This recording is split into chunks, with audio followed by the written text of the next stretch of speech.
we are predicting the halfway through the season, week 8, all NFL games. This is, it's flown by. It's kind of sad. It's kind of discouraging that we're this far already into the NFL season because, it's halfway over. Well, I'm on a good run of right now of predicting. Last week I went 11-4. The week before I was 13-1. We've got some more games this week we'll predict. But before we get into that, make sure you check out w.gg. I don't have my graphics right now, but they'll be put up eventually. If you don't know, I did get a new computer. Things might look and sound a little better. Hopefully, at least they do. If not, I've got some things to change. It's a much better, updated computer. But either way, thank you all for helping me get to my channel this far. It really does mean a lot to me. I appreciate it a ton. Just hit that like and subscribe button. It really helps. Like I just said, I got me a brand new computer, much big upgrade over what I previously had. So thank you guys a ton, and let's get right into this video.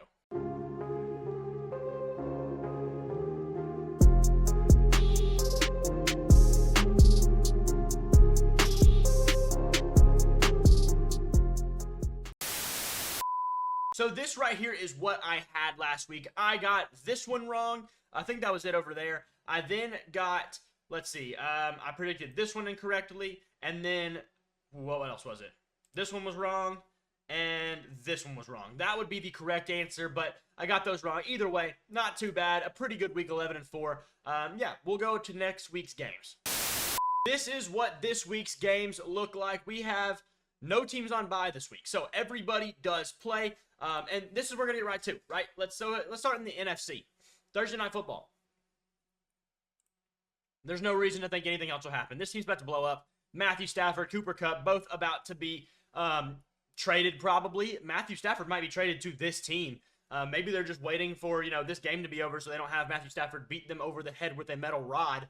Because if he gets traded, this team's done for. They're going to be the bottom of the NFC for probably the next 3 to 4 years. They're not in a good spot right now, honestly, in my opinion. And I would bet McVay would probably leave. Then, this is a good game. I believe these teams have already played to this point in the year. I think Atlanta won on a walk-off field goal. This one's in Tampa Bay. They coming off a bad loss versus Baltimore. I'm going to go with the Bucs. I think but they don't have any receivers anymore. I think Atlanta's actually, yeah, I think I'm going to go with Atlanta. I think they're going to kind of start to separate themselves from the rest of this division because, Mike Evans and Chris Godwin both hurt. Chris Godwin probably for the year. Mike Evans for at least the next 3 to 4 games. That's going to be rough, man. It's going to be really, really rough. Bears coming off a bye. Commanders been as hot as they can be.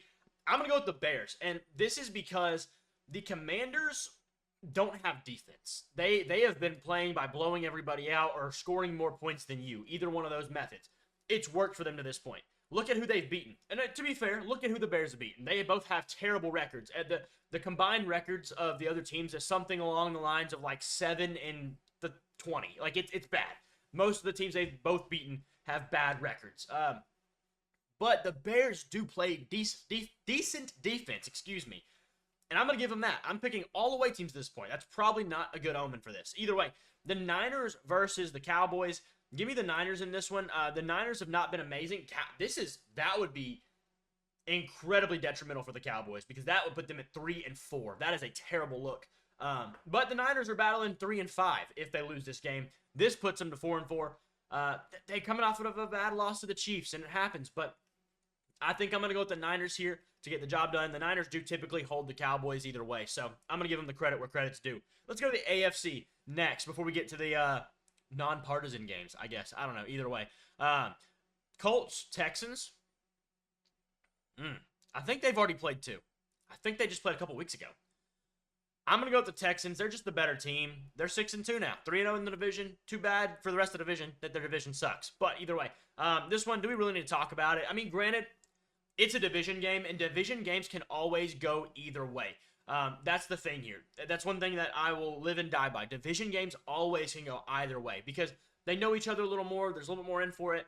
The Browns can absolutely win this game. Jameis Winston can come out and beat the tar over the Ravens. I would not be that surprised, but I'm just going to predict for now that it's not going to happen. It does make me question this one a little bit, though, especially if they have played. Let me check on that real quick. So I was correct. They have already played. The Colts beat the Texans 29-27 on week 1. So I'm going to give this one back to the Texans as well for a couple reasons. 1, they're the better team. 2, they're at home. 3, they're coming off of a loss versus Green Bay. Generally a team that is a good team after a loss to a team that if they're good or bad, they're going to win the next game. So I'm going to give them that much credit. If they don't, then we may have some questions, but we'll see. Jets, Patriots. Well, congratulations, Jets. You're playing maybe the worst team in the division. However, you're going to get some good quarterback play because Drake Mays looked really stinking good. And yeah, before the season started, my QB1 in the draft was Caleb Williams. My QB2 was Drake May, and right behind was Jaden Daniels. I like Jaden Daniels a lot, but not as much as Drake May. I think Drake May is much better of a passer. I mean, I think we're seeing that right now.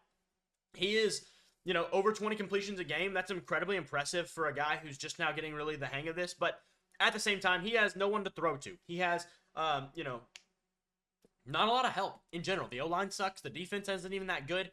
Lots of problems. And apparently, the Patriots might even fire Gerard Mayo just after his first season. That's already on the table. So this is not a good look, man. Yeah, we're just going to go ahead and say that the Jets will probably win this one. Then, Chiefs, Raiders. It's always a divisional game. D-Hop's a Chief as of this morning. Wake up, Omar. Yeah, I'm going with the Chiefs. We have, so far, the away teams are 6-2 on this week. That's crazy. Yeah, they're the Chiefs. It's the Raiders. The Raiders don't have a quarterback. The Chiefs don't have the best quarterback right now. That's for sure. Yeah, it's the Chiefs over the Raiders. Another reason to say that the Chiefs will win is last year the Raiders did beat the Chiefs on Christmas Day. So, yeah, we're going to go with the Chiefs here. Green Bay, Jacksonville. Green Bay is much better than Jacksonville. Jacksonville, they might fire Doug Peterson after this game. That might be my prediction of the week, is they fire Doug Peterson, they lose by like 30 and fire Doug Peterson before he leaves the stadium. Yeah, that might be my prediction of the week. We'll see. Either way, Dolphins, Cardinals. Cardinals coming off a big win versus the Chargers. Dolphins, what are they record at? 2-4? I don't know if Tua is supposed to play this week. If Tua does play, I will go with the Dolphins. If Tua doesn't play, I'll go with the Cardinals. So I'm going to have a flex pick here, okay? And I think this is justifiable enough. If Tua plays, I'm going with the Dolphins. I think he is. Well, let me just look it up. Hold on. All right, he is practicing with the intentions of playing. Like I said, if he plays, Dolphins. If he doesn't play, this is a note that I'm going to change this pick to the Cardinals because I don't think they have a chance to beat anybody without Tua. Is Tua amazing? No. But does Tua know how to run the system and be a competent quarterback? Absolutely. That's what we're going for here. Dolphins over Cardinals, assuming he plays. Lions, Titans. Titans just got a lot worse. So, Lions it is, buddy. This is an easy pick here. Yeah, they're not good at all. They just traded D-Hop, their only real good player on the team. Just kidding, not the only one. But it might as well be. He's not even been good this year. So, I don't know. Either way, Lions over Titans. I mean, the Lions have been so good. What is their record? They're 6-1 now. They beat their own division leader in the Vikings. They're the team to beat right now in the NFC. Kind of by a wide margin, in my opinion. Bills, Seahawks. I think the Seahawks are lucky. That's a big word for them. They went 3-0 to start the year, and now they're 1-3 in the last 4 weeks. Yeah, they're not very good, honestly. They're just not. I don't think they are. They beat a bunch of teams that are just bad record teams. They weren't ever any good teams to start the year, at least. And, yeah, I just don't think it really means a whole lot. Let me see who is currently their who did they play last week? I'm trying to think. I don't remember. I'm pulling it up on my phone real quick. They played the Falcons. They beat the Falcons. I'll give them that win. That's a pretty solid win. That's right. That's a pretty solid win. However, the Falcons have had their problems on their own. Give me Buffalo. I think Buffalo is a very good team this year. They just got to get more consistent on defense, and they'll be fine. But, yeah, Buffalo over Seattle. I'll take that any day. Mini bye here for the Saints. They played on Thursday Night Football last week versus Denver. Chargers had a bad loss to the Cardinals. They took way too many field goals, and it cost them. It ultimately cost them. Saints, they're terrible. Give me the Chargers. End of story. Panthers, Broncos. If the Panthers are playing, I'm picking the other team. Eagles, Bengals. This is a humongous game. Eagles are currently 4-2. Bengals are currently 3-4. As we sit here now. This, because of if this all plays out this way, this Commanders loss would put them at second in the division, out of the playoffs. The Bengals have struggled a lot this year. The Eagles have struggled a lot this year. The Bengals have to win this game. The Bengals absolutely have to win this game. If they don't, they may as well just trade T. Higgins. Give me Philly. I think Philly's going to show up, and I think they're going to run the ball all over them. I mean, the Bengals' defense has not been very good. The secondary is not good at all. I think I'm going with Philly here. This is a tough game, and that's a huge game because it puts them at number 1. This is a huge game. This is both implications for both teams is incredible. Because, I mean, the Bengals lose this game, and they're effectively out of the playoff race for any of the time being. They have a lot to make up. They have to do a lot, and a lot has to go in their way for them to get anywhere close to back in the playoff race. I'm going with Philly here. I think this is what we're going to do. I trust that their defense can get it done over the Bengals a little bit, and I think this is going to be a really good game. It will, and either way, this could really go either way. I'm predicting Philly to win it, though. Giants Steelers on Monday Night Football. Give me the Steelers. Give me Russ to go, plus 250 and 2 more touchdowns, no interceptions. Yeah, Russ is the quarterback of this team. It's a non-debated fact that at this point that Russ is better than Justin Fields. Just watching the way he controls the offense, watching the way he calls plays at the line, because he is a competent quarterback. That's what quarterbacks do. A lot of his catches shouldn't have been caught. They were just lucky bounces, and George Pickens is being amazing. I'm not going to disagree with that. However, the way he arcs the ball and puts that air under it, the patented moon ball, that's a thing. That is a thing. Like, that helps. It does. The angles help the receiver catch it better. Justin Fields isn't good at that stuff. He's much more of a drive the ball on a line, which, I mean, sometimes you got to do that too. The thing is, you have to also be able to air it out. And Justin Fields doesn't air it out. So, yeah, I'm going with Pittsburgh here, and I think they ride with Russell Wilson for the rest of the season. I don't think they trade Justin Fields, though. They're going to keep him as at least a trade piece or something. Either way, this is our predictions for the week. Let me know what you think down in the comments below. My upset of the week, you might consider that the Bears over the Commanders is an upset. I don't really.